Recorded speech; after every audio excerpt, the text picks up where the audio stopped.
باش نستعملوا 200 غرام بسكوي ولا تعملوا كيفي بالباقي متاع الزوزه. 200 غرام كاكاويه لازمنا نحمروها بالكدا ونتعدى نرحيهم، نصبهم في صحفه وباش نزيدهم مغرفه كبيره كراميل، ونلموا بالسيرو. تنجموا تستعملوا نستلي والا شوكولا تارتيني والا زاد الكراميل لين تتحصلوا على عجينه تتكعبر. نشكلوا العجينه متاعنا الكعبر وزنت الوحده 15 غرام ونسمحوها بيدينا لين تحصلوا على الشكل هذا، ما لازمهاش تجي مكعبره. خديت 50 غرام شوكولاته نذوبها وباش نغطسوا فيها الكعيبات، ومن بعد نلفهم في الفستق مهروش ولا لوز مهروش ولا تعملوا الكاكاويه.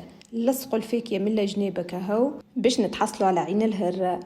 كيما عملت في الفستق نعمل في اللوز المهروش، وكعيبات غلفتهم بالشوكولاته زينتهم بالفوي دور، واللي فضل لي من العجينه شكلته في المول نتاع السيليكون. صبوا اي شوكولاته تحبوها في المول ومن بعد ترصوا عليها العجينه وتتحصلوا على شكل هذا. وكملت زينتهم بالفستق والجليكوز. وهذا كان الحلو نتاعنا اليوم. ان شاء الله